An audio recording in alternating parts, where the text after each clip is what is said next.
3, 2. مرحبا بكم يا جماعة. Ce soir, on a un invité, Saad El-Haidar, qui est architecte enseignant, qui a eu le Grand Prix d'architecture des Journées de Carthage en 2019 pour le projet de Wilray à Zarouin. Il est architecte et enseignant. Il a été aussi nominé pour le prix Aga Khan pour le même projet en 2019. Ce soir, on l'a invité pour parler autour d'un sujet qui est un peu complexe, mais qui reflète aussi certaines philosophies dans le travail de Saad, qui est l'architecture contextuelle. Et quand on voit ces travaux, elle est très bien intégrée dans le paysage. Il y a une réflexion sur la culture, sur l'histoire, sur le lieu. Et donc, on a voulu discuter avec lui sur la contextualité et l'architecture, la différence entre le contexte et l'intégration, parce que ce sont aussi deux notions différentes, sur l'importance de nos jours, vu la globalisation aussi, et l'importance de l'architecture contextuelle qui constitue un tournant aussi dans l'histoire de l'architecture de nos jours. Donc, مرحبا بك سعاد, avec nous bien sûr عاطف خضير, أكرم بسيلة وأمين حسني وأنا محمود بخاري. مرحبا بك سعاد. Merci, يعيشك محمود, نصحش اللي بدكم الناس الكل. Et bonsoir Emine, Atif et Akram, merci encore une fois pour l'invitation.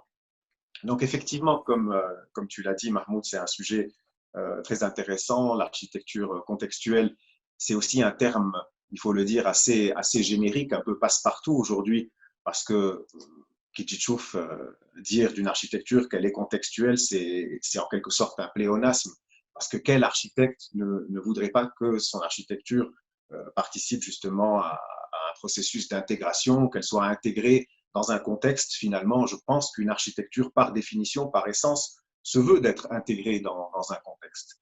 Donc, j'ai pensé qu'il serait intéressant éventuellement pour le débat de ce soir d'avoir peut-être deux grands chapitres.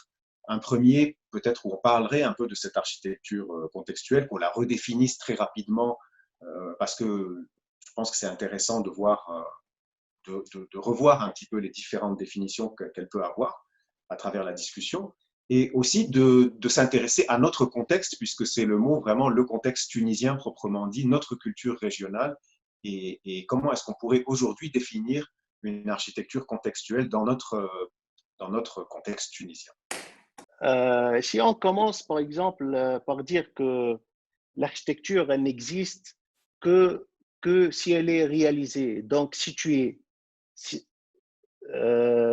L'édifice, il est conditionné par son milieu.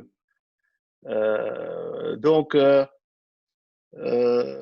un paysage ou une géographie ou un environnement en particulier, en présence de ces éléments-là, on a beaucoup de différentes réponses architecturales lorsqu'on est devant une situation.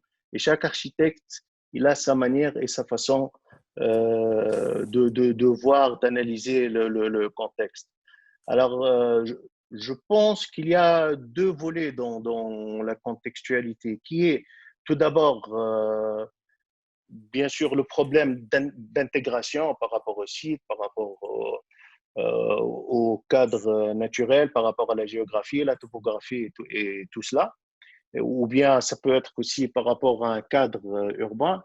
Il y a aussi le côté, disons, l'intégration par rapport au côté humain dans le sens social, culturel, historique, et qui dépasse ces contextes physiques. Le côté physique, techniquement, il peut être, disons, scientifiquement lu et analysé.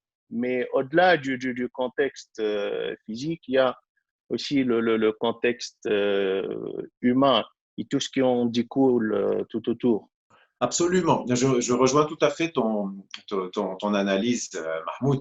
En fait, si on se resitue, c'est un peu vers la fin du postmodernisme disons, à la fin des grandes doctrines que commence à apparaître ce qu'on a défini dans un premier temps par le structuralisme, donc cette manière de dire, comme tu l'as bien souligné, que l'architecture doit se rattacher à une grande culture.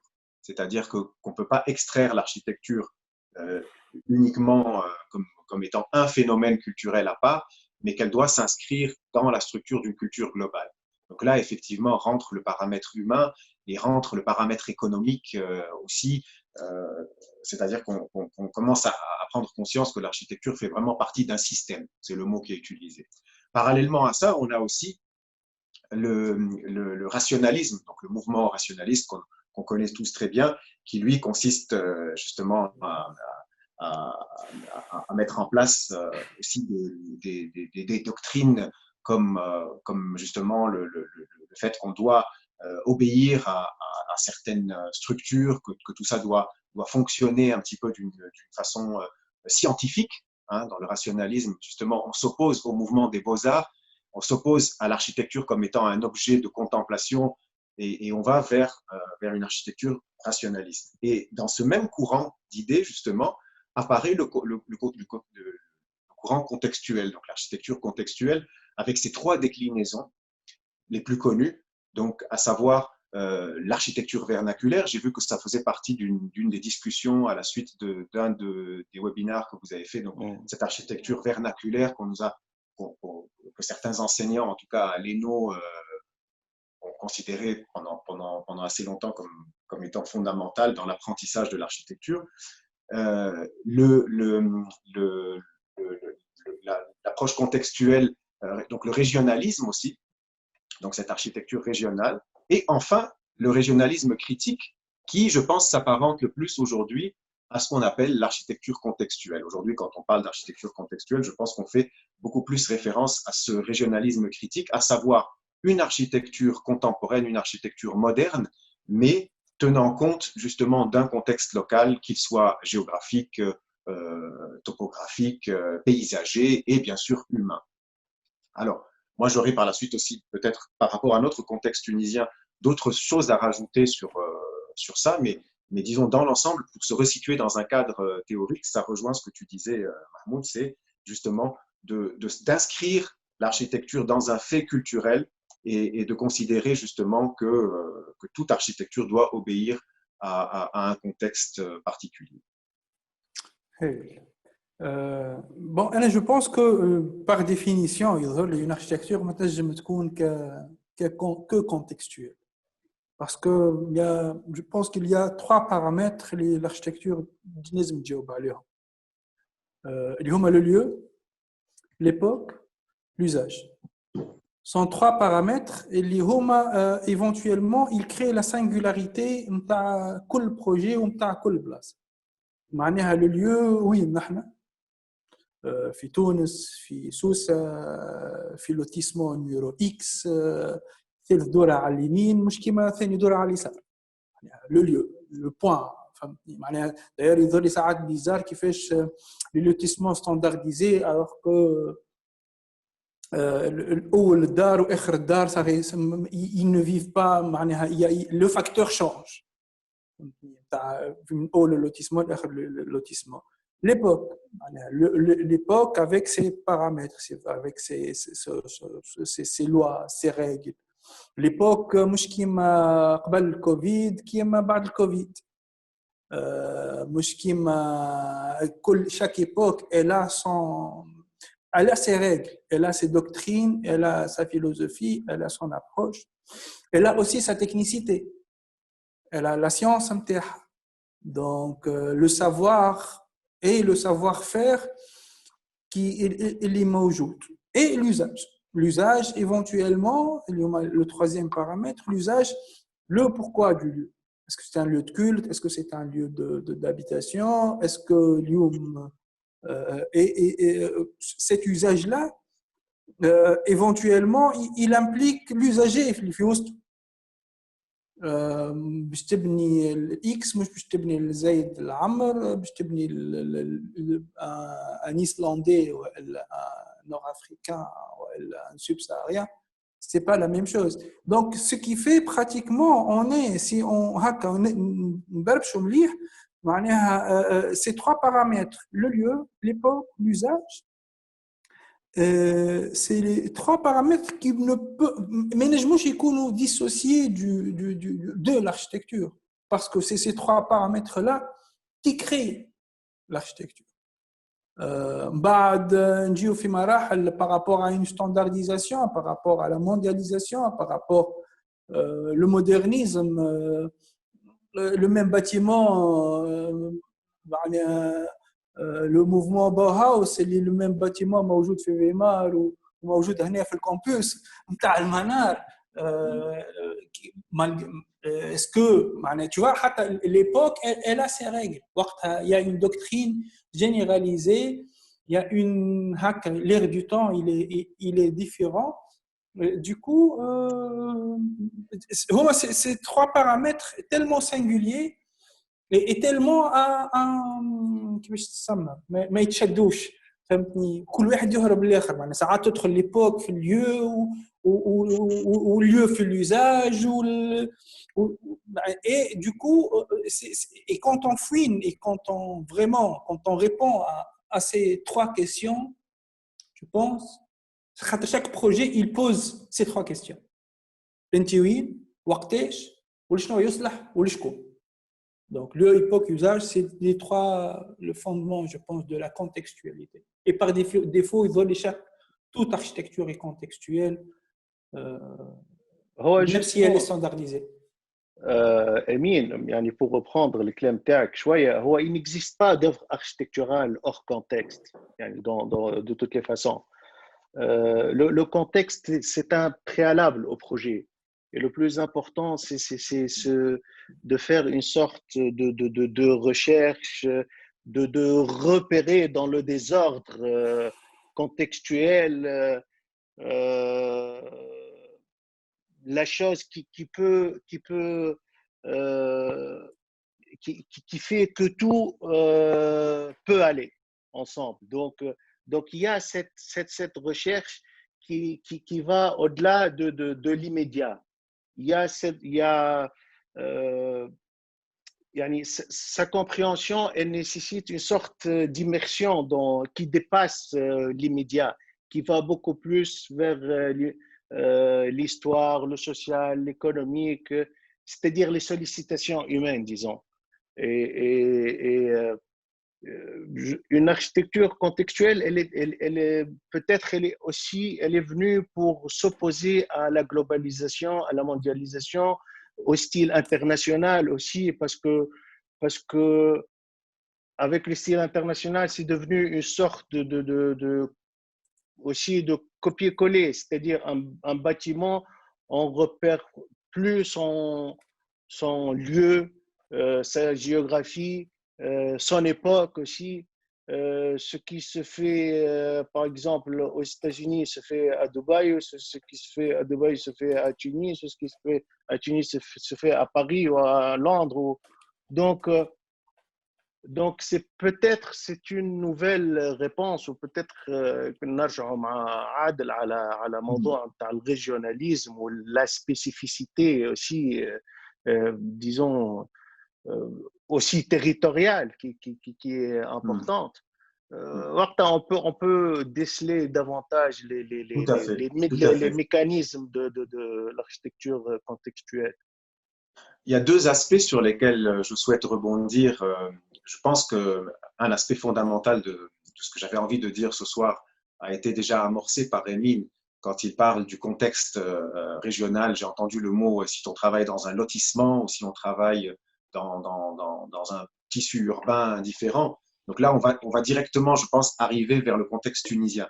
Mais je pense qu'il serait mieux de rester encore un petit peu dans le général et de réagir par rapport à ce que tu viens de dire, Mahmoud, ce phénomène de globalisation. Je pense que le phénomène de la globalisation a toujours accompagné l'architecture à travers les différentes époques. Quand le béton armé est apparu comme un mode constructif à travers l'architecture qui était à l'époque une architecture internationale, ça s'est quand même généralisé indépendamment des contextes culturels. Je prends un exemple, je pense que c'est toujours plus facile pour les auditeurs de rester sur des exemples, même quitte à nommer des architectes, on va le faire. En tout cas, je vais commencer à en nommer quelques-uns.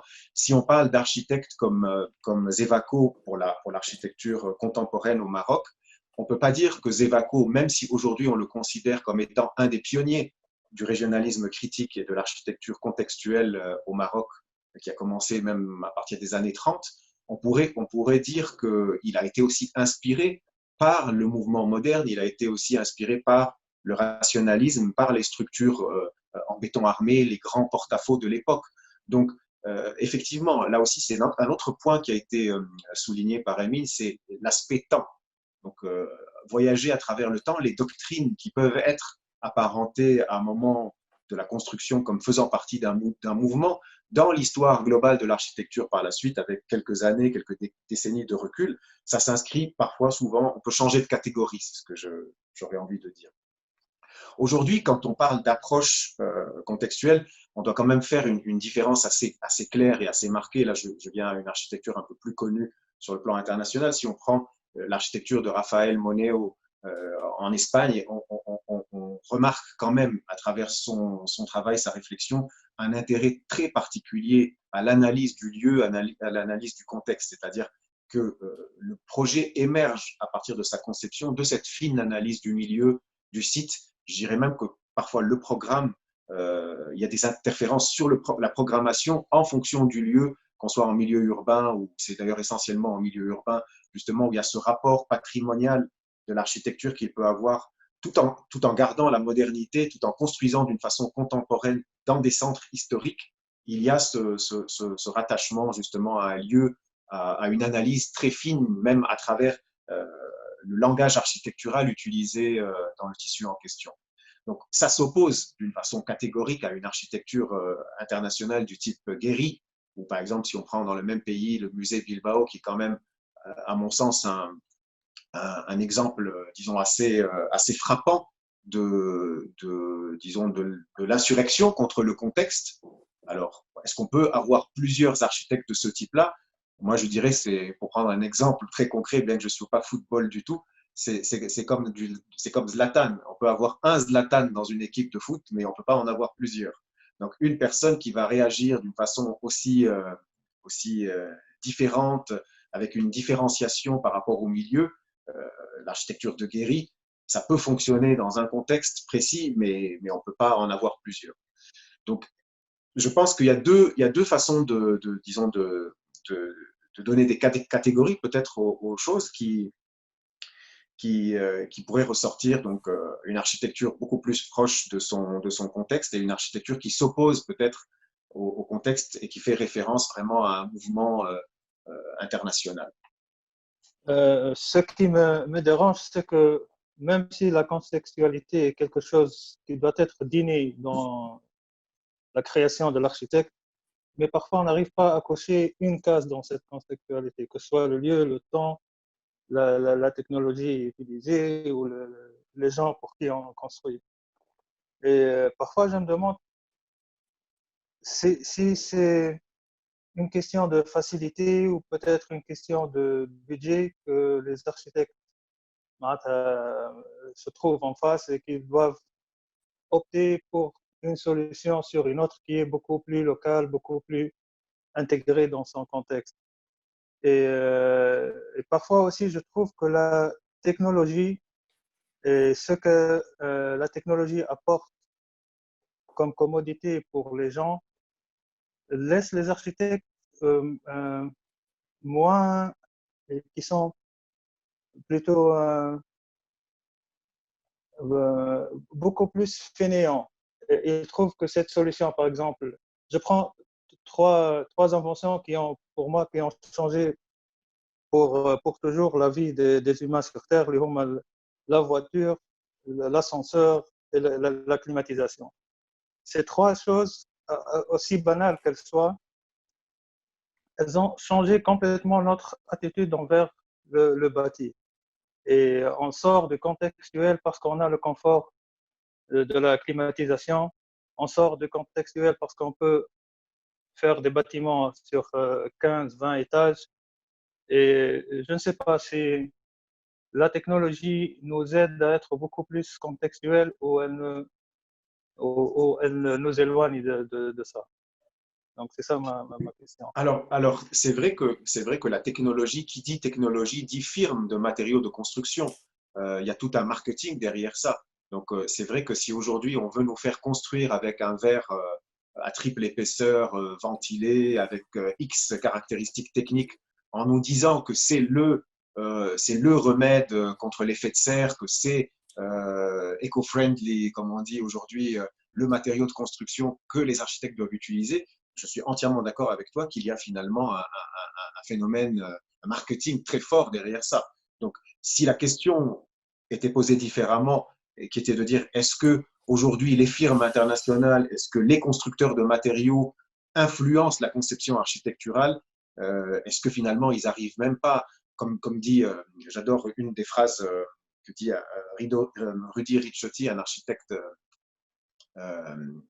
français, qui dit qui apparente un peu ces matériaux de construction écologiques à la fourrure verte.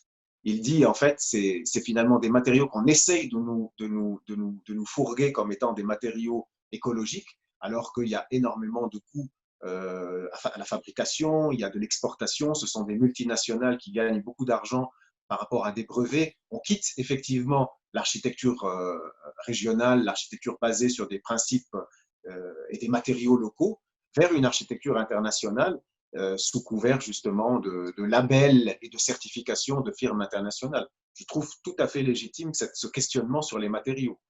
Je dirais que c'est même fondamental aujourd'hui.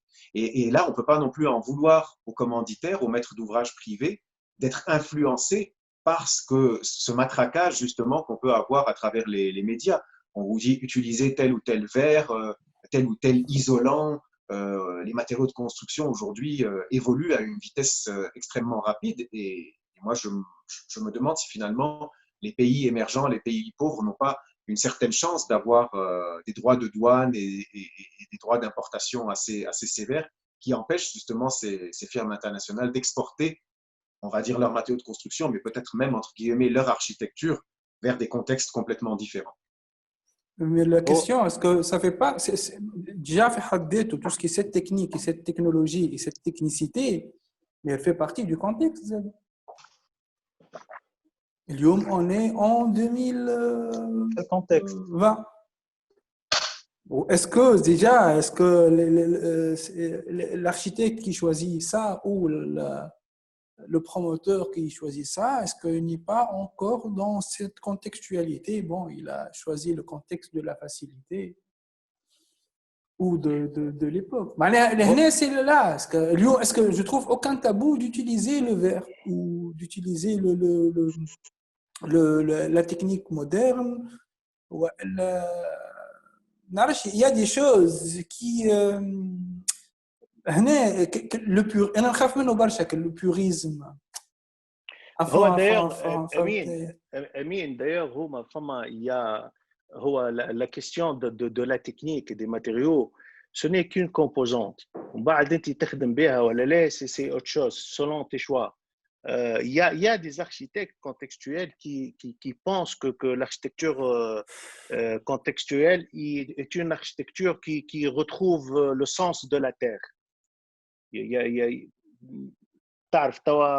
y a beaucoup de mouvements qui émergent de tout ce mouvement contextuel. C'est-à-dire une architecture qui est soucieuse du facteur temps, les gens, leurs désirs, le paysage, l'intégration et tout cela. Donc, il y a certains contextualistes qui disent que l'architecture contextuelle est une architecture qui retrouve le sens de la terre. Donc ils essaient aussi de travailler avec les matériaux locaux, d'utiliser un peu moins les matériaux hautement technologiques parce qu'il y a aussi ce côté environnemental et tout ça. Mais ça, ce n'est qu'une partie infime de tout le processus de conception ou bien d'analyse pour avoir une architecture contextuelle. Parce qu'elle dépasse aussi disons, ces éléments de construction aussi. Parce que Oui, parfois, quand tu vois le projet de le livret, on trouve un projet paysager qui est très bien intégré le site ou bien sûr, tu le rapport avec l'histoire, la culture, parce que c'est très intéressant. Parce qu'il y a à côté quelques vestiges, je pense, entre filles. Mais en tout cas, en parcourant le projet, on sent qu'on n'est pas devant un bâtiment, mais plutôt on est dans un parcours paysager. Qui, et ça peut aussi nous mener à la question de l'intégration du site et tous ces phénomènes. mais ça nous mène, Mahmoud, avant tout aussi à un autre paramètre fondamental du contexte qui est l'humain. Alors, l'humain, je le différencierai en deux grandes catégories. Il y a d'abord le commanditaire et le contexte. Donc, après tout, on a affaire à un client qui est pas forcément un architecte, qui a sa culture, qui a ses influences par rapport à sa commande, que ce soit pour une villa ou que ce soit pour un autre projet lambda, hein, que ce soit pour un bâtiment privé ou un bâtiment public.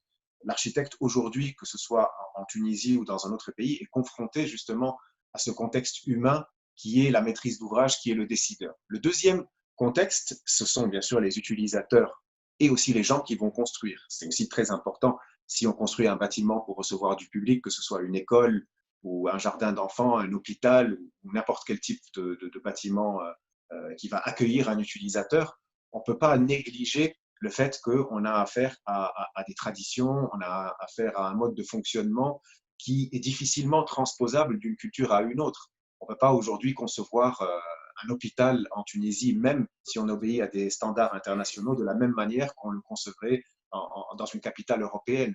Le type de public n'est pas le même, le type de système de prise en charge n'est pas le même.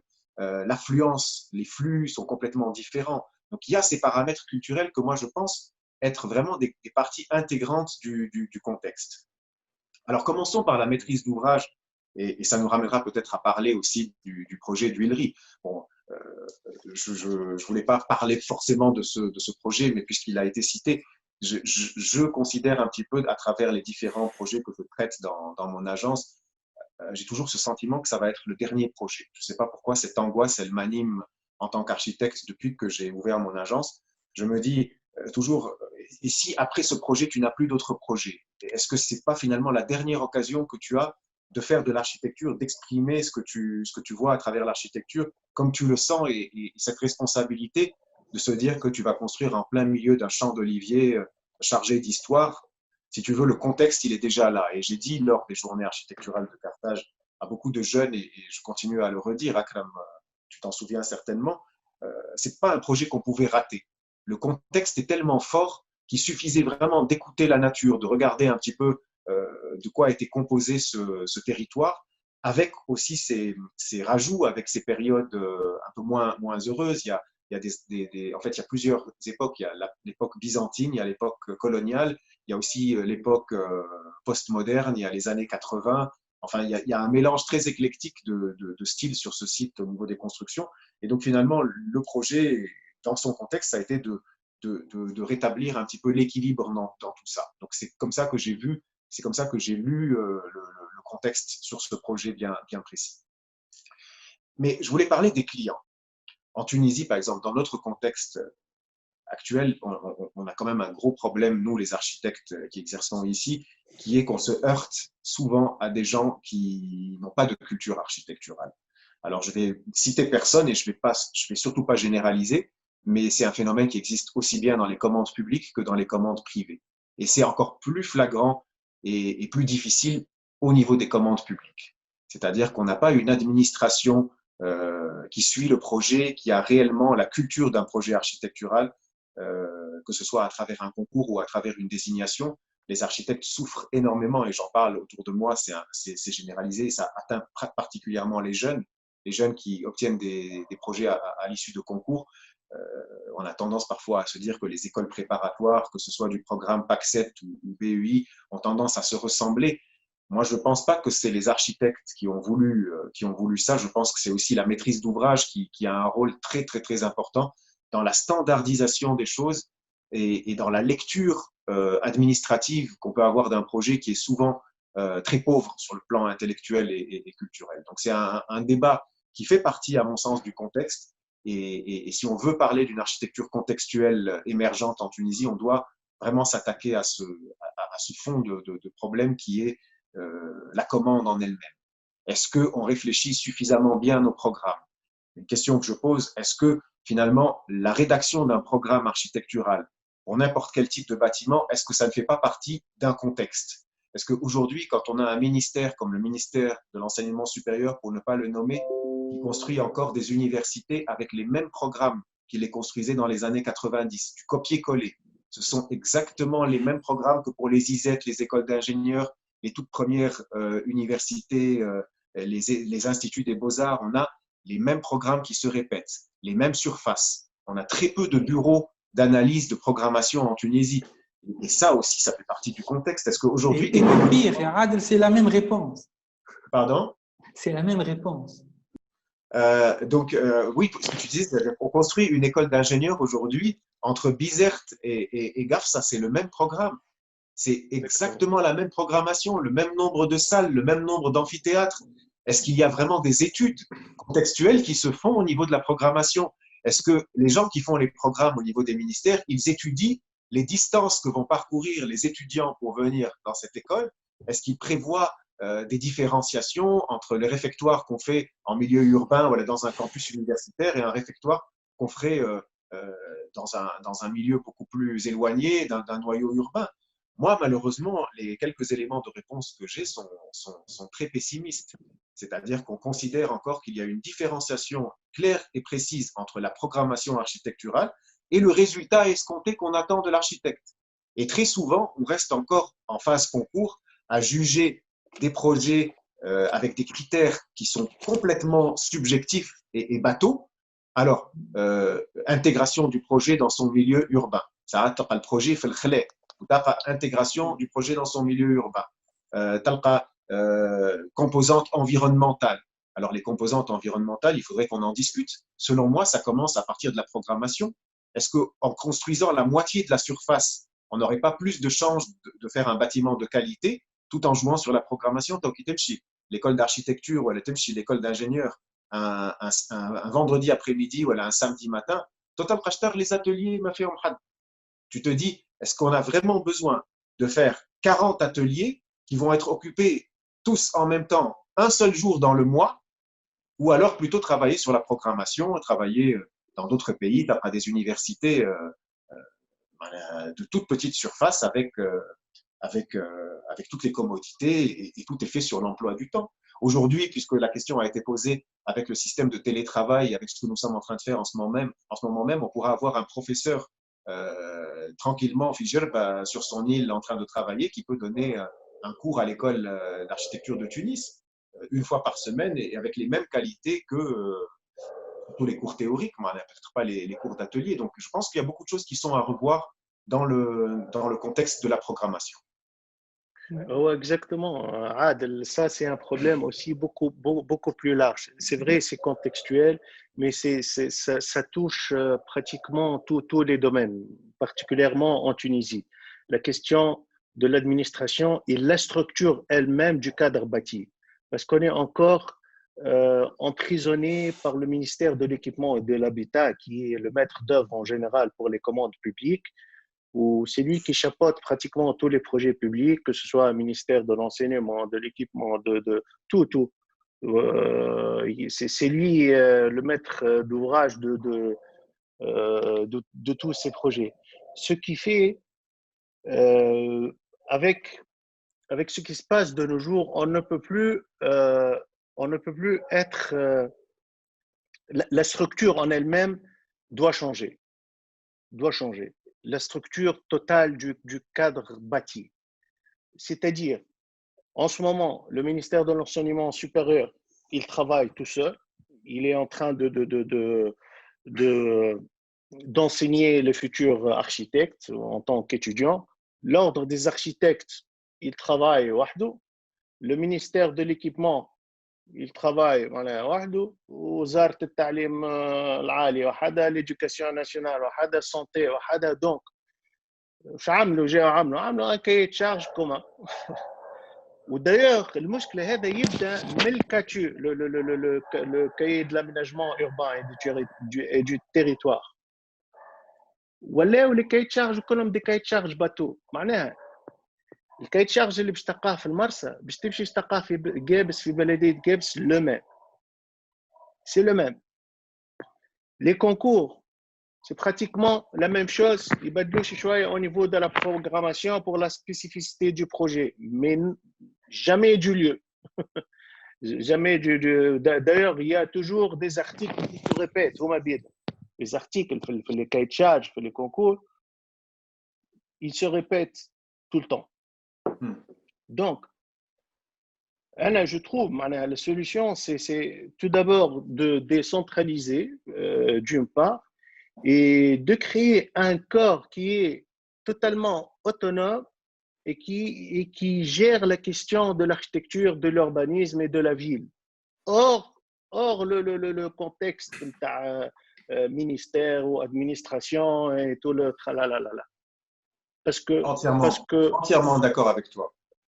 Parce que sinon, imaginez, la structure actuelle, elle est depuis les années 70. On est en 2020. Et on travaille avec la même manière, les mêmes outils, le même ministère de l'équipement, les mêmes personnes, délégués, les mêmes personnes, la même structure au niveau des départements. Mais c'est inconcevable. Vous mettez vraiment le doigt. En fait, je voulais parler de ça, mais là, Mahmoud, tu as mis le doigt exactement là où il fallait. En fait, le ministère de l'Équipement qui n'agit pas en tant que maître d'ouvrage, ou Shras Kenja, il agit en tant que maître d'ouvrage, à ce moment-là, peut-être que la capacité décisionnelle serait plus intéressante. Mais il agit en tant que maître d'ouvrage délégué pour le compte du ministère. Et moi, je peux vous le dire en faisant régulièrement l'expérience, et je peux vous dire aussi que les choses sont de plus en plus difficiles et de plus en plus compliquées. Depuis la Révolution, les choses vont dans le sens de la complexification au niveau de l'administration, beaucoup plus qu'autre chose. Le ministère de l'Équipement, en tant que maître d'ouvrage délégué, aujourd'hui, est complètement dépassé par les événements. Il faut le dire. C'est un ministère qui ne peut plus fonctionner. Normalement, un maître d'ouvrage délégué doit être un catalyseur. Il doit permettre à l'architecte d'aboutir ses idées. Et surtout, il est responsable, numéro 1, en tant que maître d'ouvrage délégué, sur la qualité du bâti. Il doit normalement avoir un droit de regard sur la programmation, sur les lancements de concours de la part des autres ministères. Il doit vraiment jouer comme un vrai maître d'ouvrage délégué. Dans le secteur privé, nous avons ça en Tunisie. Aujourd'hui, tu trouves dans le secteur privé un maître d'ouvrage délégué, un pilote, comme on dit chez nous. Il peut, au moment des études, déjà apporter son plus dans un projet privé en disant « Attention, si vous faites ci, le cahier des charges va vous induire à ça, vous avez telle et telle norme à prendre en compte. » Enfin, malheureusement, aujourd'hui, ça ne peut absolument plus fonctionner comme ça. Ça devient une aberration sur le plan de la motivation des architectes et surtout, ça se répercute directement sur la qualité. Ma femme, le projet architectural aujourd'hui en Tunisie est considéré comme un fait administratif. C'est un dossier, exactement comme un dossier lambda de sponsoring ou de communication. D'achat de papier RAM A4. Absolument, absolument. Une fois le plus, il n'existe absolument plus. Au contraire, je le dis franchement, on a tendance à saper le projet, on a tendance à saper les auteurs des projets d'une façon assez drastique. D'ailleurs, فما تفكر مرة دخلت في ان كونكور عدا نهار الجوري نتاع بوغ اون ايكول دانجينيور. عاد دخلت للجوري نلقاه نفس الجوري اللي حضرته اللي حضر لي الكونكور اللي قبله. فهمتها ماستر بها. قلت لهم سي سامبل. داير وقتها في المينيستير نتاع ليكيبمون. قلت لهم ليكول دانجينيور اaujourd'hui شنو هو qu'est-ce qu'on a fait notre projet وقتها صفوان يحيوي on a fait une forêt dans laquelle on a mis des bâtiments. Et notre idée, c'était que les bâtiments, ils vont préserver la forêt. La forêt, elle va préserver les bâtiments من الفييسمون بتاعهم. وقلت لهم احسن اكزامبل قدامكم الشباك مقبلنا لينا تاع الفلاح. On voit rien. D'ailleurs, وقت قلت لهم le défi aujourd'hui d'une école d'ingénieurs, ما عادش نحكي له. داير قلت لهم هكا مش شميت على ماست هنا. داير قلت لهم انا متاكد اللي باش يربح الكونكور اللي بيحط لكم une charpente métallique فهمتني probablement un triangle ولا une forme هكايا bizarre شويه structure métallique mais ça c'était à la gloire de l'ère industrielle. Ça c'est des concours qu'on devait gagner وقت اللي عملنا وقت اللي اتعملت la Tour Eiffel. Aujourd'hui le défi il est autre. Le défi il est énergétique. اليوم un ingénieur إذا كان أنت il ne sent pas dans ses tripes وهو قاعد يقرأ l'importance de l'écologie, de l'énergie, de l'économie d'énergie. Il y a des choses. اليوم la technique قاعدين نقراو بنفس الطريقة اللي قراو بها عام 1800 معناها les structures et les charpentes et les blablabla. Et le défi n'est pas là aujourd'hui éventuellement. Bien sûr, ما ربحناش, on n'était même pas classé.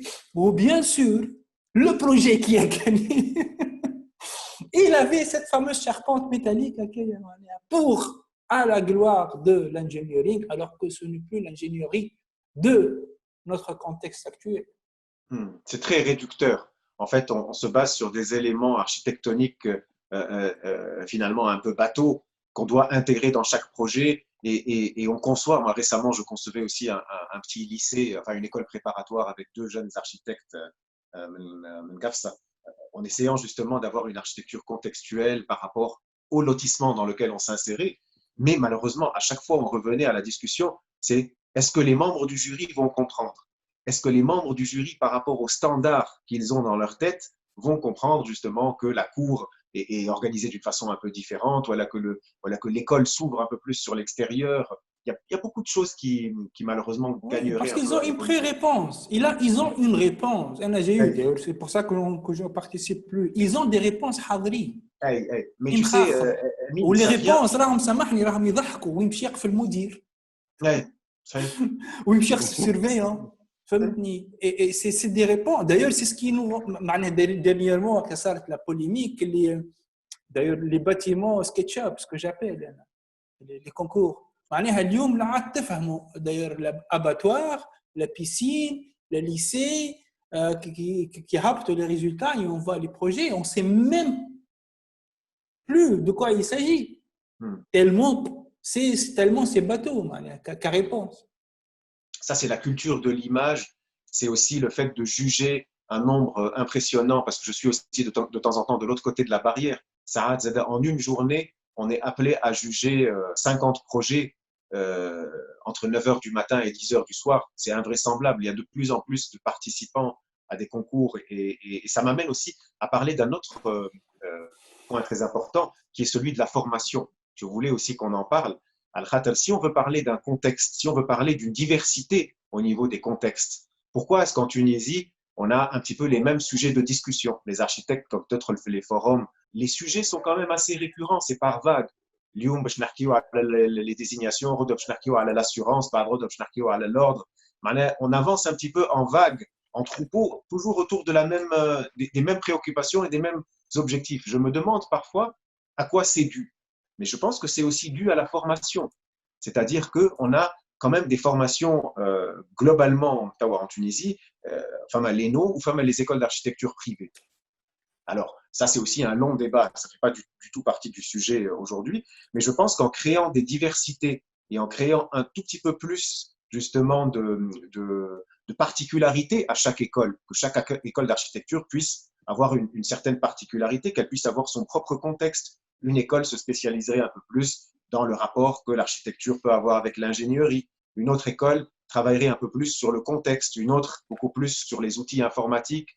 On peut avoir le pilotage. Enfin, les métiers de l'architecte aujourd'hui sont quand même assez riches et variés. Et je suis surpris que dans un contexte aussi varié sur le plan théorique, quand on regarde aujourd'hui sur les sites internet, on a quand même environ une douzaine d'écoles d'architecture. l'ENO, les écoles ont pignon sur rue. Et il y a une sorte de silence autour de ça que je trouve assez lourd. C'est-à-dire qu'on s'ignore mutuellement. L'ENO, les écoles d'architecture privées, alors que là, il y aurait beaucoup de choses à dire, aussi bien par rapport aux enseignants que par rapport à la structure même, qui normalement devrait être la grande sœur des écoles d'architecture. Je le dis d'une façon très ouverte. On ne peut pas continuer aujourd'hui à s'ignorer parce que ce sont des occasions de créer des contextes, ce sont des occasions de créer des particularités que nous ratons complètement. Aujourd'hui, on ne peut pas s'étonner que les architectes, que les jeunes architectes ont souvent les mêmes préoccupations. Diversité culturelle. Je ne sais pas ce que tu en penses, Mahmoud, de là où tu es. Justement, exactement, Adel, tu touches un point très, très sensible. Mais ce qui est important, كما تحكي أنت, cette diversité. وقت اللي نشوفوا احنا في les écoles étrangères, que ce soit aux États-Unis ou surtout en Angleterre ou en Italie, un petit peu en France, تلقى les écoles d'architecture sont spécialisées un petit peu. مثلا انت بتجي تلقى مثلا هارفارد اللي بوكو بلو اكسي على التيوري، تلقى سايارك كرياسيون وتكنولوجي، l'école de Vienne توا اللي ولات من التوب 10 تلقى elle est très elle axe son enseignement على l'outil informatique ou la technologie ou le côté formel de l'architecture. تجي تشوف MIT, elle axe son enseignement à l'environnement beaucoup. Donc, et ce qui fait que ça crée aussi une sorte de dynamique et très diversifiée. Et les trailerons de l'architecte, tu auras le choix, disons. Et d'ailleurs, les commanditaires privés, les maîtres d'ouvrage privés, يمشي لك اركيتكت تلقى مثلا حياته كامله يخدم مع ان اركيتكت اوكي وفي سيغتان بروجي يمشي ان سيغتان اركيتكت خاطرو باسكو il est spécialisé dans ça ولا حتى même sur le plan مثلا on créerait, Mahmoud, pour rejoindre ce que tu dis, on explorerait et on créerait des nouveaux sentiers. Aujourd'hui, les architectes, il y a une grande partie de la discussion que je vois sur les réseaux sociaux qui est ce conflit entre architectes et architectes d'intérieur. Je sais que ce n'est pas le sujet, mais Michel, ça fait partie du contexte général de la discussion. Si on avait des écoles d'architecture plus diversifiées dans leur enseignement, on aurait des architectes spécialisés dans la lumière, on aurait des architectes spécialisés dans la programmation, dans le pilotage de chantier. Il y a plein de métiers très forts, des spécialisations que l'architecte management, tout, le côté management. On créerait de nouvelles parts de marché. في بالك اللي اليوم les maîtres d'ouvrage privés في تونس parfois dans l'hôtellerie, parfois même dans des projets d'immeubles prestigieux, font appel à des paysagistes étrangers, font appel à des éclairagistes étrangers. Dans le secteur privé, il y a énormément de demandes qui ne sont pas remplies par les architectes, alors qu'en nombre, on est là. Je veux dire, on est maintenant à 5400 architectes. Ça fait un nombre suffisant, je pense, pour réellement commencer à créer un vrai marché. Moi, je pense que tout est à faire encore.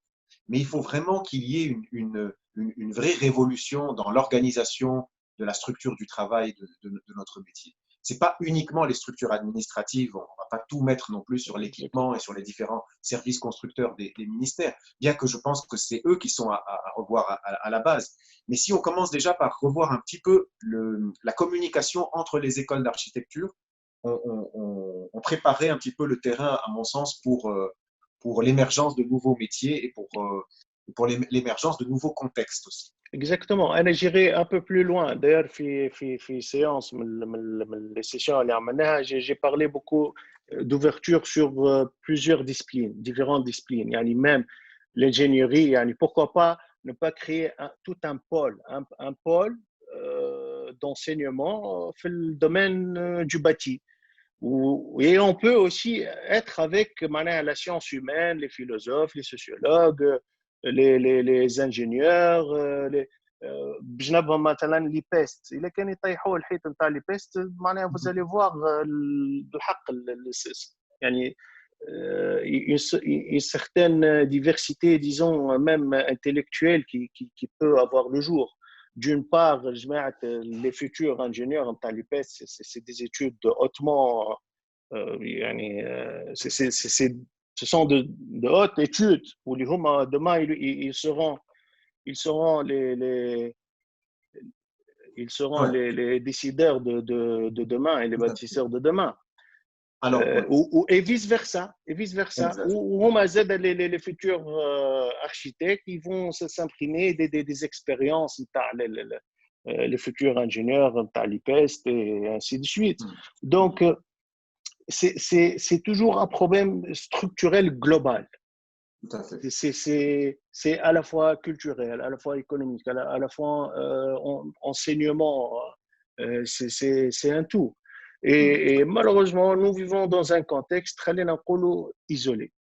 هو راهو فما تو سكي عندنا مشكله نتاع فيفر دون لو فاك اللي tout l'enseignement qu'on a eu حتى نحن on était هكا dans des généralités à fond. Du coup on s'est jamais هكا ما شديناش حاجه وحفرنا فيها بالكدا. مثلا انا ça fait 5 ans que je suis à l'école d'architecture et je mets من اول العام j'ai demandé la permission de حد. Tout l'atelier fonctionne d'ailleurs عاطف ومحمود شاركوا معايا برشا. On met معناها la thématique générale de l'atelier c'est le développement durable. C'est ça. معناها c'est une thématique générale de toute l'année. Tous les projets doivent répondre à cette problématique-là. Et là, je vois, je commence à voir ceux qui arrivent en mémoire, de fin de les premières générations, cette notion-là revient, fait les projets de fin d'études, là où ils s'approfondissent de plus en plus, là où ils sont en train de piocher dans des niches. En fin de compte, il y a tellement de niches. Ça peut être ça. On peut axer une première année sur une thématique, une deuxième année sur une thématique. Et ça, à un certain moment, on fouine, on voit les choses. On apprend aux étudiants, si on peut appeler comme ça, qui notre haja jusqu'au bout à fond, pas dans le vague et le très très vague là dans le vague في الاخر نلقاو رواحنا tu passes trop de temps باش خرجت بحال شيء. Ce sont des unités de valeur, Emine. Ce sont des unités de valeur qui sont très précieuses dans une école d'architecture. Moi, j'irais même plus loin que ça. On prend le gros douane, un semestre dans une école en Tunisie. Pourquoi est-ce qu'on fait des échanges Erasmus? On traverse la Méditerranée pour aller prendre une formation. Un semestre chez tel enseignant pour apprendre maintenant le rapport entre le contexte et un édifice du patrimoine. Parce qu'une école d'architecture aura décidé de se spécialiser, d'avoir un master spécialisé là-dedans. On a énormément de choses à créer, les compétences au niveau des enseignants, moi je vous dis. Les étudiants, la Tunisie va devenir, et est en phase de devenir une plateforme à l'échelle africaine pour l'enseignement de l'ingénierie, de l'architecture, peut-être bientôt d'autres disciplines. Les universités privées, il y a des universités de qualité, il y a des écoles d'architecture. Moi, j'ai l'occasion d'en fréquenter quelques-unes de très grande qualité avec d'imminents professeurs. Les meilleurs, mais en tout cas certains enseignants sont des anciens, des enseignants de l'ENO. On peut avoir un enseignement de qualité. Juste, je rebondis par rapport à ce que tu disais, d'avoir une thématique générale, un peu l'esprit du studio dans l'enseignement. C'est fondamental. Celui qui sera formé dans cet atelier, dans ton atelier, il ne regardera pas la ville, il ne regardera pas le contexte de la même manière. Il aura un petit peu comme leitmotiv, aussi bien vis-à-vis de ses confrères qui sortent de ce même atelier que vis-à-vis de son éthique personnelle, une obligation qui le poursuivra toute sa vie, de vouloir faire des choses dans cet esprit-là. Il ne s'autorisera jamais, quel que soit le client, à faire une façade en mur rideau sans penser au système de ventilation, sans penser au système de rafraîchissement de l'air. C'est dans sa formation. Le patrimoine, c'est un sujet que vous avez déjà discuté dans une de vos séances. Je pense que c'est aussi un contexte aujourd'hui de se dire que les futurs architectes, ou même les jeunes architectes actuels, vont avoir beaucoup plus à dealer avec l'existant qu'avec des terrains nus, comme c'était le cas il y a 20 ans, il y a 20-25 ans, c'était très rare que tu trouvais une intervention sur un bâtiment existant. La majorité des projets de fin d'études, c'était des projets sur des terrains la construction d'équipements, la construction de projets à partir de zéro. Aujourd'hui, je pense que le challenge en termes d'intégration, en termes de contexte, c'est aussi de pouvoir cohabiter avec une architecture existante, de renouveler cette architecture. Ça faisait partie aussi de la thématique du dernier atelier que j'avais animé à l'ENO. Donc, le reconstruire, le recréer, c'est-à-dire de retravailler sur les traces du passé, de tenir compte d'un contexte évolutif, c'est-à-dire qu'aujourd'hui, on a tendance à sacraliser le patrimoine, vous l'avez dit. Ce n'est pas forcément toujours un objet vivant, et à force de vouloir le maintenir tel qu'il est, on finit par le voir disparaître petit à petit. Donc, on pourrait avoir des écoles de pensée un peu plus, disons, adaptées à notre niveau économique, parce qu'aujourd'hui, on peut conserver tous les édifices patrimoniaux dans l'état où ils sont.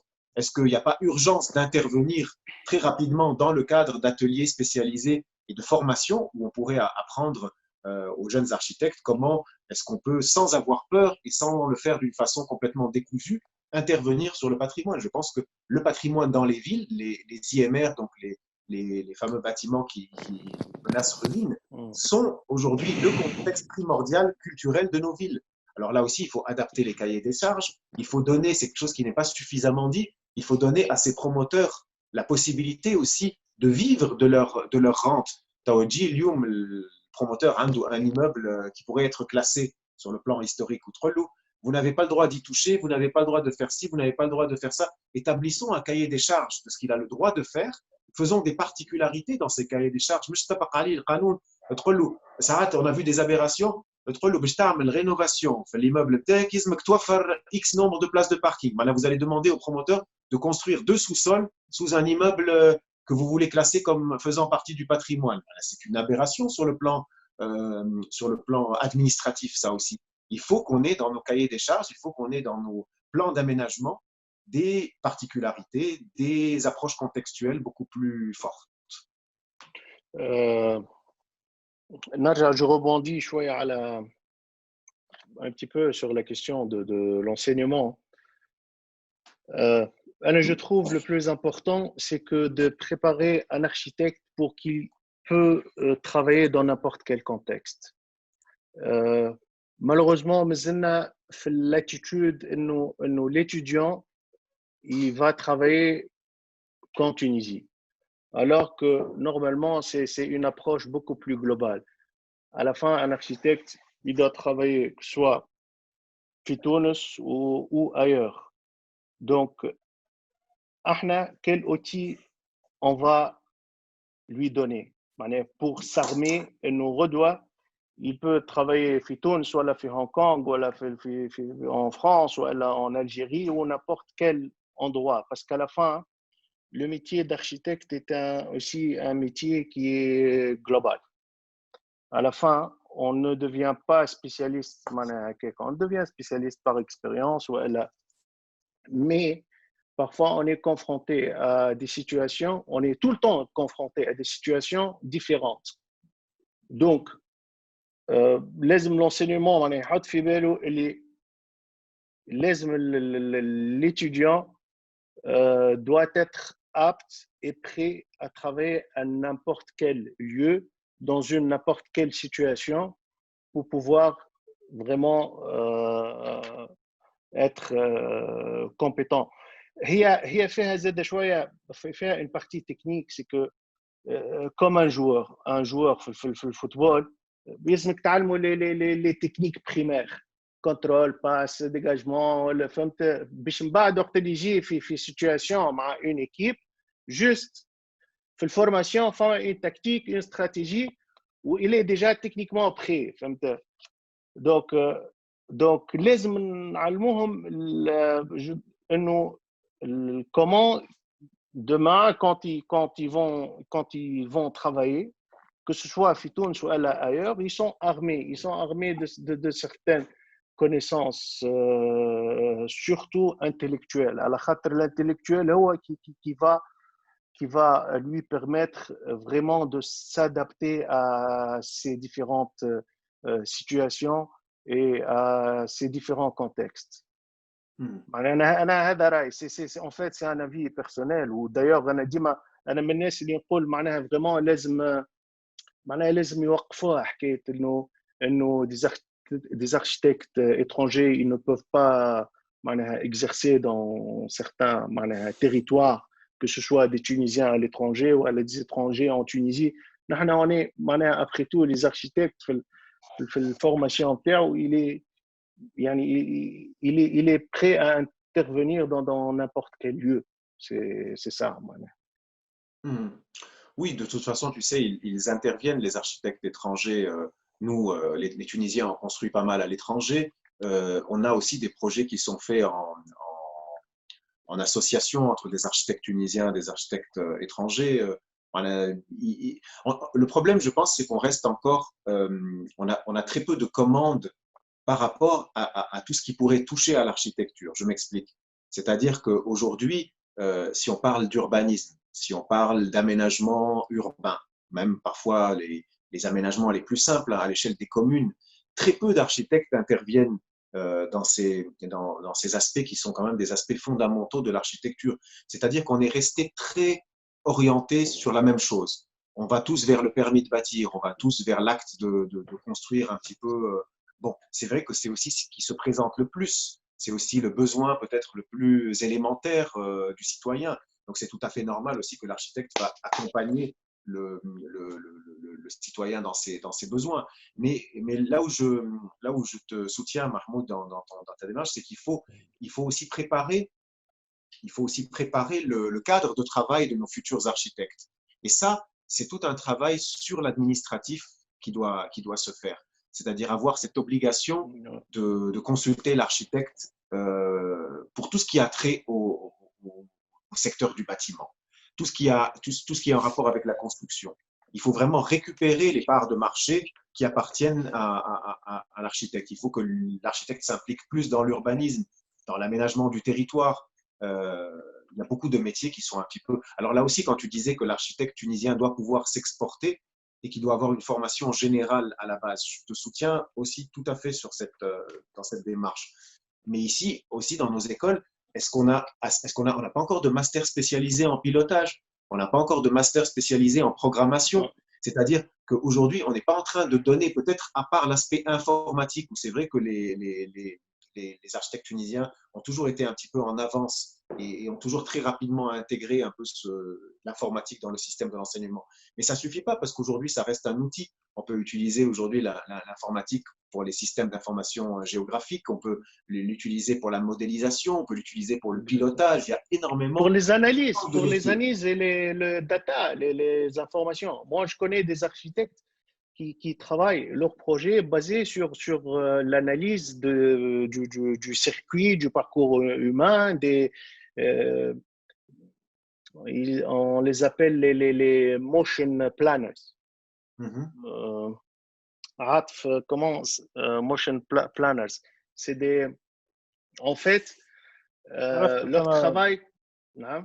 يمشيوا avec des capteurs في الفيل وشوفوا وين ثم les émotions أكثر وثم Exactement, il y a plusieurs techniques. Oui, là où il y a beaucoup plus de flux, les gens, comment ils se déplacent, tout. Bien sûr, les analyses émotionnelles, voilà, thermiques, émotionnelles et tout. Tout, et environnemental. Bon. Et ça, c'est une spécialisation aussi. Donc, bon, aussi, ça rentre dans le domaine de la conception et à chacun ses moyens et ses outils, comment concevoir, voilà, comment avoir une idée pour aborder son projet et son sujet. Mais c'était une parenthèse. Mais pour dire, finalement, il n'y a pas de limite.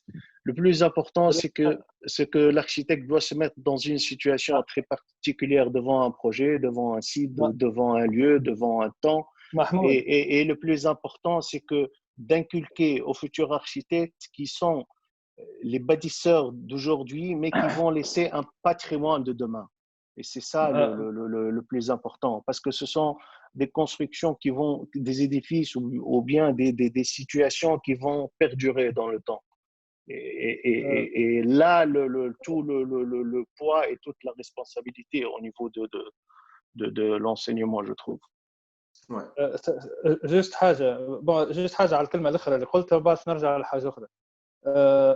Parfois, notre problème, c'est qu'on pense que nos bâtiments vont perdurer dans le temps. Parfois, il faut avoir l'attitude qui est opposée.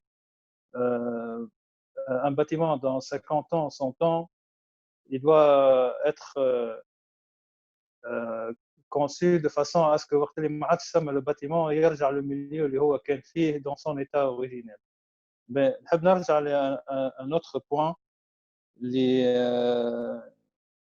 حكيتوا عليه توا donc dans comment faire que les architectes الكل يوليو عندهم des outils pour travailler et tout et travailler dans des contextes différents. Le problème توا ثم des sociétés كبار على البيج داتا جوجل Airbnb Uber ils sont en train dans la recherche en train de faire des recherches dans l'architecture et ils disent que 90% des bâtiments dans le monde sont construits sans architecte.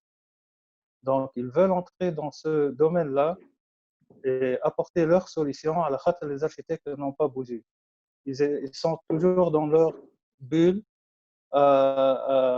à discuter les mêmes problèmes alors que هم جايين avec leurs moyens qui sont gigantesques, avec leurs data, ils savent beaucoup plus que nous ce que les gens ont besoin dans 100 ans, dans 200 ans. Donc, ils sont en train de travailler sur ça. Il y a des ateliers de Uber ou Google ou de Airbnb qui travaillent sur l'architecture de demain.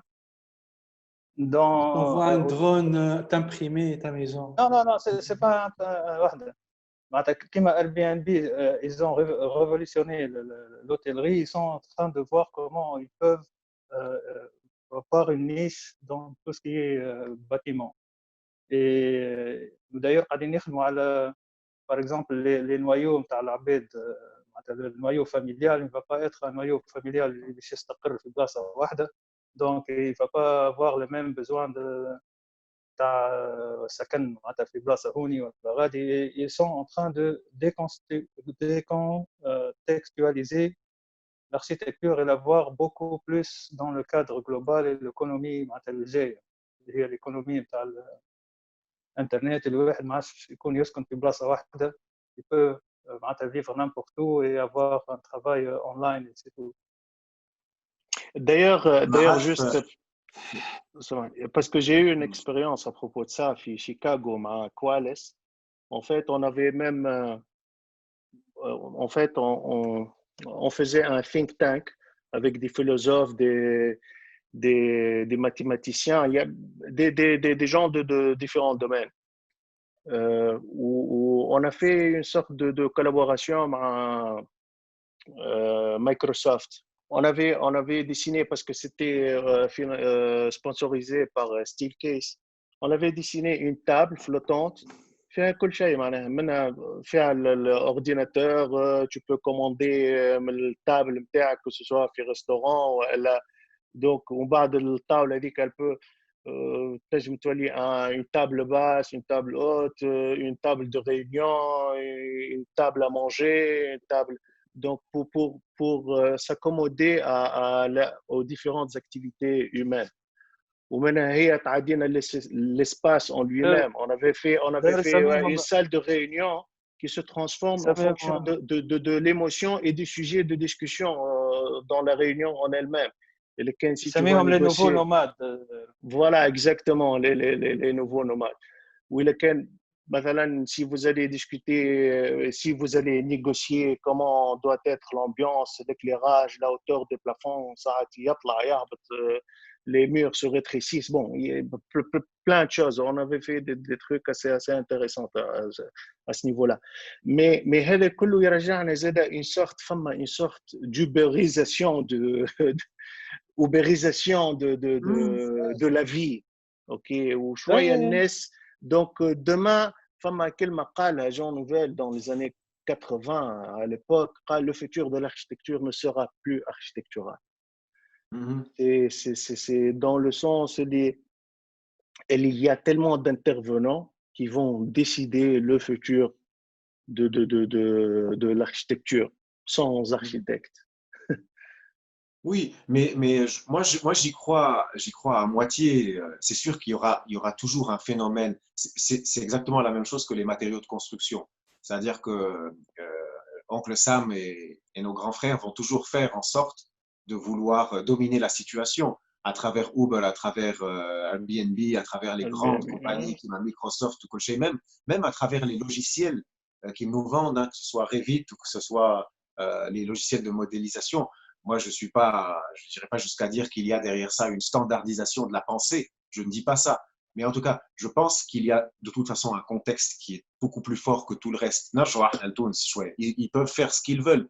Aujourd'hui, le challenge, par exemple, de nos villes en Tunisie a une problématique complètement différente de ce que ça peut être le cas aux États-Unis ou au Moyen-Orient.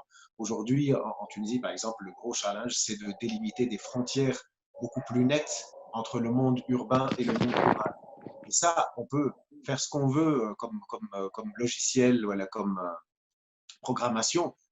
Si on ne s'attaque pas à cette problématique, on va avoir des gros problèmes de ressources alimentaires dans les prochaines années. On va avoir des problèmes d'eau, on va avoir des problèmes de gestion justement des terres agricoles.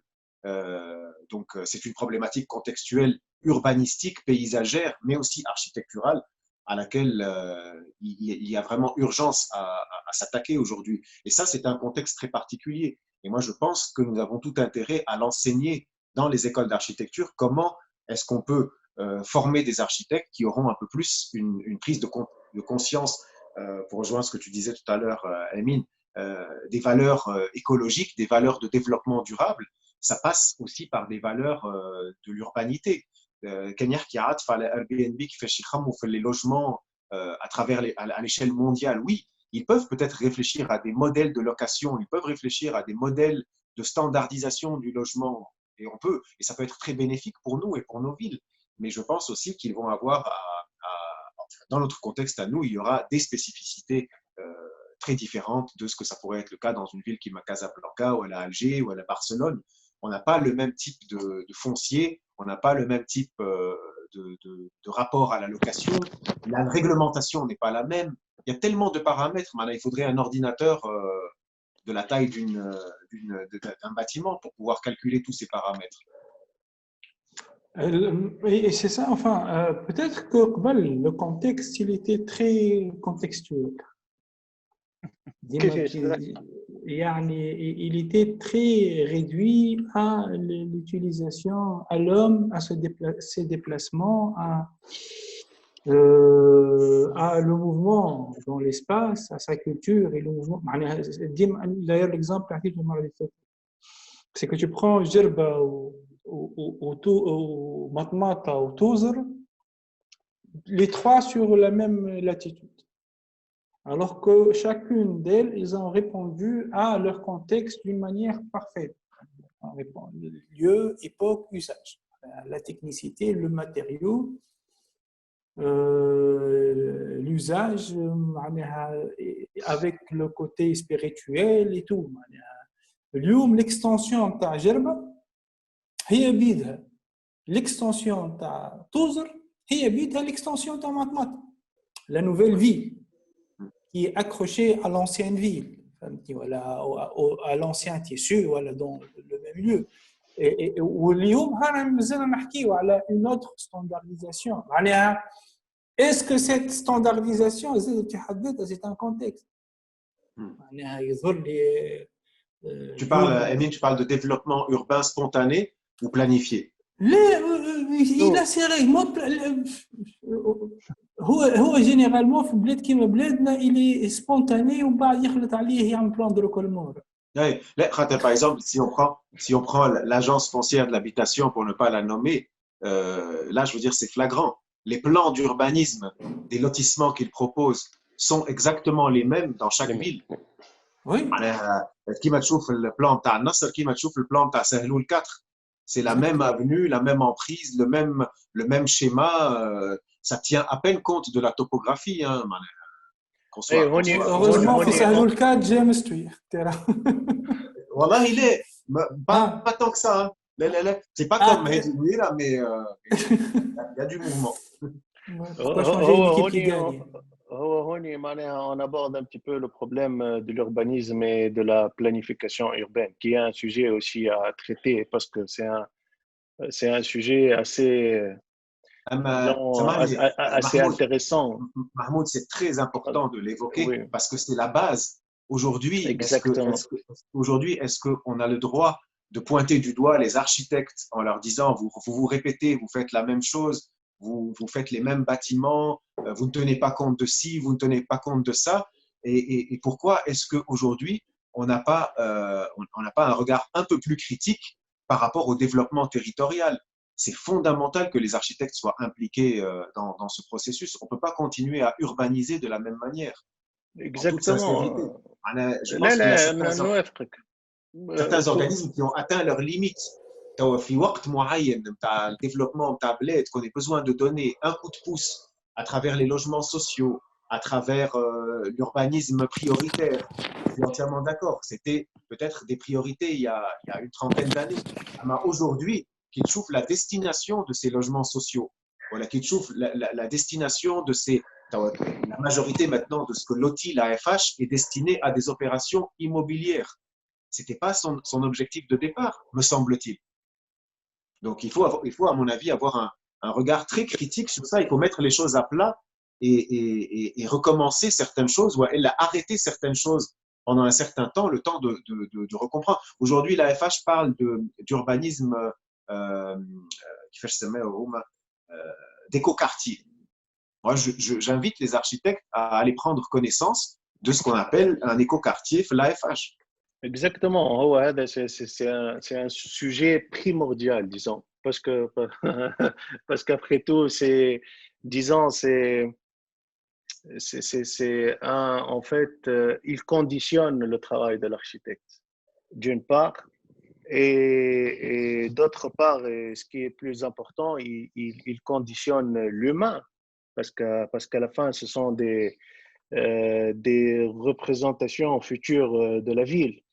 Et quand on voit nos villes, comment elles évoluent, mais d'une manière vraiment très catastrophique. Et c'est pour cela qu'on voit une sorte de dégénération des constructions anarchiques, parce qu'au niveau urbanisme, il ne répond plus aux attentes socio-économiques ou même culturelles du citadin, à l'aqal dans sa forme urbaine.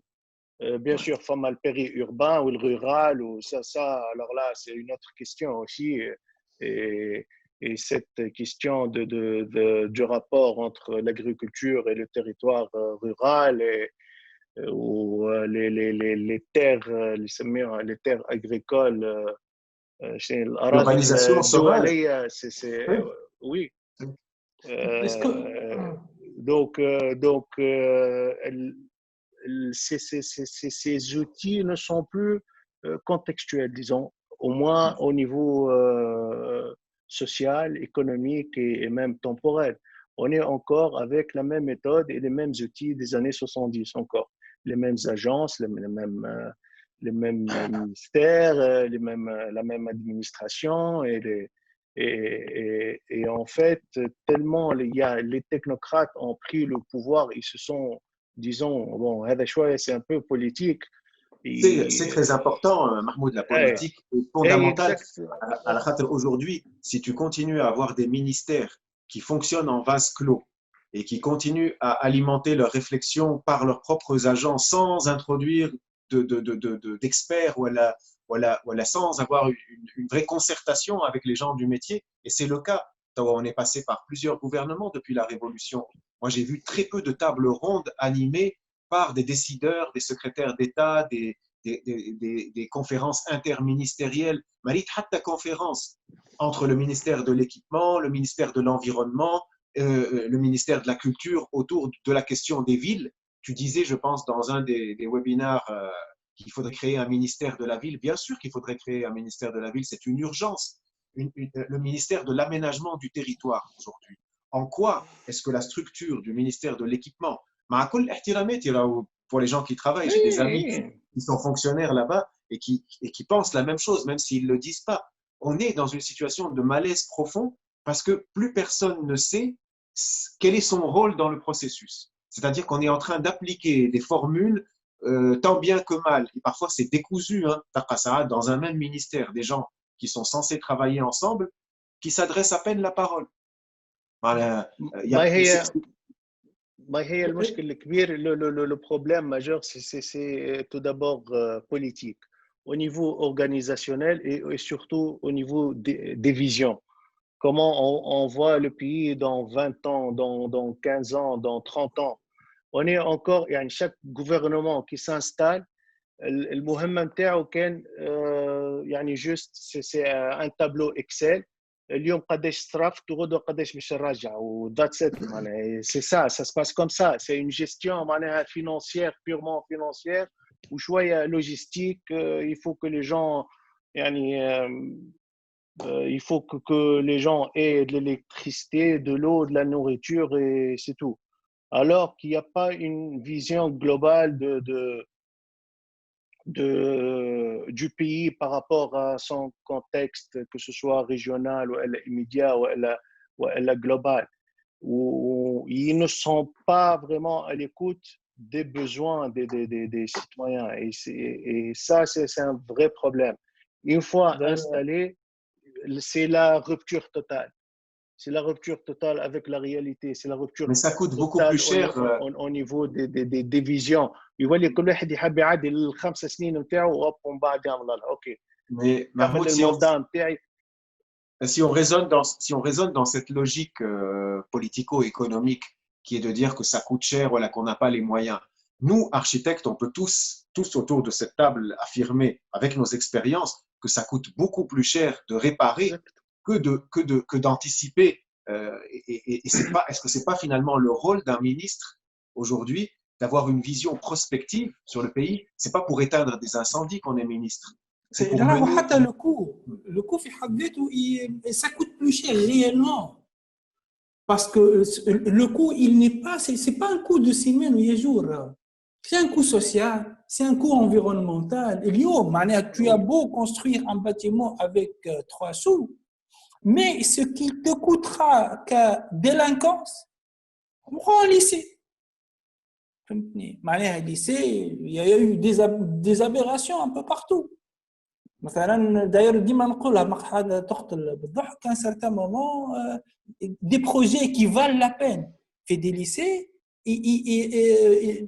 ما يربحوش parce que زايد كروكي ولا زايد بلانش ولا زايد 3D alors que réellement بالحق معناها imagine que اليوم on peut ندمروا une génération parce que نهار بنهار في إدارة قال لك لا هذاك ما حطش النار des aberrations اليوم est-ce que زاد on n'est pas face à notre pseudo modernité اليوم خرج le résultat نتاع un concours d'étudiants l'emergency center في لايرا لورو في افريقيا عندنا un groupe d'étudiants تاعنا il était nominé في التوب 20 اليوم quand on voit la réponse architecturale faite en Afrique par des architectes internationaux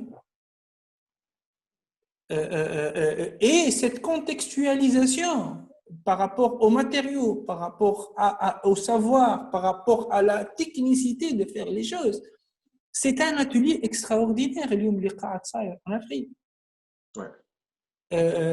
في بوركينا فاسو في مالي في هنا هالبسودو مودرنيتي اللي نحن عايشين فيها c'est كذبة كبيرة en fin de compte. Recontextualiser حياتنا recontextualiser on est في un contexte كذبة. Non, juste حبيت نعطيه le revers de la médaille. أنا j'ai eu la chance خدمت مع un bureau australien هوني وعندهم المين اوفيس في سيدني. هما بالعكس هما ساعة اللي consulte pour le programme. تجي الدولة تقول لهم عندنا له في الشارع on va faire ce bâtiment, on veut les architectes يجيوا يعاونونا pour la programmation. Donc يجيبوا les sociologues يجيبوا إذا كان c'est un واحد lieu في patrimoine يجيبوا donc les chercheurs تاع الباتريمون غاديكا يجيبوا les شو اسمهم cost analysis team تاعهم باش يشوفوا combien ça coûte et tout. Et يقول لي tout ça c'est rien معناتها on peut le gérer. Notre problème c'est le comité de quartier. À la fin de chaque réunion يهزوا رواحهم يعملوا réunion مع الكوميتي دو كارتيه يحطوا لهم كل شيء الفلوس البيدجي شنو باش يبنيو وهما قداش باش يستنفعوا وقداش من واحد باش يخدم منهم وقداش من واحد باش يضطر معناتها يبدل ثنيته في durant le chantier. قال لي ça peut durer 3-4 ans juste quand le comité de quartier n'est pas معناتها il n'a pas donné le OK. Donc C'est l'ultime filtre. l'ultime filtre معناتها هو leur grande peur هي بالعكسنا نحن معناتها leur grande peur انه ما يتعداش par rapport لجماعه الحي هذيك. Donc pour résumer ce que tu dis, ça te montre que finalement la finalité du projet c'est vraiment l'utilisateur. Alors que oui. Dans notre processus administratif en Tunisie, quand l'architecte se présente devant les autorités pour présenter son projet, c'est très rare, je dirais presque inexistant, qu'il ait un administrateur qui s'assoit à ses côtés et qui essaye d'étudier avec l'architecte dans quelle mesure le projet pourrait obtenir son permis de bâtir dans les meilleurs délais, dans les meilleures conditions et surtout d'arriver finalement à un ouvrage de qualité. On est dans l'opposition totale par rapport à ce que tu dis. C'est-à-dire que l'architecte aujourd'hui, même dans une éthique profonde, est obligé de raisonner en termes d'obstacles, d'où l'obstacle administratif pour pouvoir arriver par la suite à la discussion avec le quartier, avec l'utilisateur. C'est un saut d'obstacle auquel on assiste. Donc là aussi, le contexte est très peu favorable à l'émergence d'une architecture de qualité. Désolé de dresser un tableau sombre, mais ce sont les vraies questions du quotidien de l'architecture en Tunisie. El-Iqal ou Emin par rapport à l'accès à la commande, le concours, où vraiment les choses mériteraient d'être beaucoup plus transparentes et surtout il y a énormément d'actions à faire pour simplifier la procédure. Aujourd'hui, le concours El-Iqal Tahki Emin, c'est un concours d'étudiants. L'idée, c'est vraiment de travailler sur la possibilité d'avoir une architecture adaptée à une commande très particulière. Et c'est un exercice fantastique par rapport au contexte. Aujourd'hui, le contexte Fitouns, il est tellement diversifié au niveau des différentes problématiques que rencontre l'architecte que parfois tu as du mal à te situer. Tu sais même plus si ton rôle en tant qu'architecte, c'est de concevoir et de veiller à ce que les normes et la qualité soient respectées, ou d'aider le client à obtenir son permis de bâtir dans les meilleurs délais. On est vraiment entre l'administratif et le qualitatif. Et souvent, ce sont des choses qui s'opposent malheureusement. Je pense que les volets les plus importants aujourd'hui, et surtout dans cette ambiance un petit peu après Covid, après crise, où tout le monde s'est dit plus rien ne sera comme c'était avant, il faut se souvenir de cette phrase. Personnellement, je vais essayer dans mon travail de garder cette phrase en mémoire pendant un certain temps. Parce que c'est vrai que l'être humain a tendance à se réadapter très rapidement. Bon, nous allons découvrir dans les prochaines semaines beaucoup de choses qui, de toute façon, ne vont pas pouvoir être réanimées, aussi bien sur le plan économique. Je pense que l'État va être amené à revoir un petit peu ses structures, son organisation. On va passer par une période de crise très propice à la créativité. Alors, moi, j'aurais tendance à dire que l'initiative prise par ce groupe, et je suis vraiment fier d'avoir fait partie de cette discussion ce soir, il faut absolument qu'elle perdure.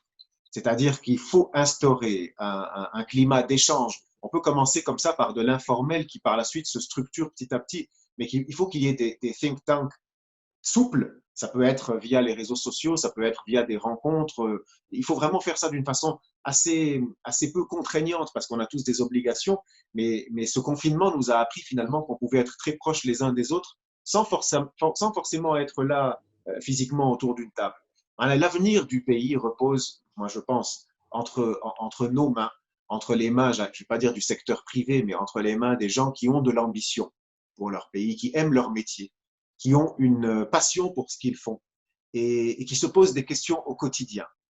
Cet état d'esprit de se dire on ne pourra rien changer de toute façon, les dés sont déjà jetés, voilà, c'est un état d'esprit, moi je n'y ai jamais cru et j'y crois de moins en moins parce que je vois de plus en plus de jeunes arriver avec énormément de talent, parfois des idées qui ne sont pas du tout des idées reçues, il arrive avec cette fraîcheur, cette naïveté. Moi, j'ai envie de cultiver cette naïveté. Je pense que c'est le rôle des écoles d'architecture aujourd'hui en Tunisie, de dire qu'on peut tout recommencer à zéro. Se dire que avant on faisait comme ça, voilà, avant c'était mieux. Non, je ne dis pas que c'était forcément mieux avant, je dis que le challenge des prochaines années est très intéressant. Le métier d'architecte en Tunisie aujourd'hui, si jamais on l'enseigne d'une façon un tout petit peu plus ouverte, peut déboucher sur des choses très intéressantes, des réflexions propres à notre contexte. Et finalement, pour revenir à ce qu'on a dit en introduction avant d'être enregistré, Mahmoud, l'architecture internationale, même le Pritzker Prize depuis plusieurs maintenant sessions, prône ce développement régional. Elle prône cette approche contextuelle et elle est de plus en plus à l'opposé justement des grands mouvements, des grandes agences, disons des projets prestigieux qu'on pourrait rencontrer dans n'importe quelle ville du monde. On est beaucoup plus dans le contexte.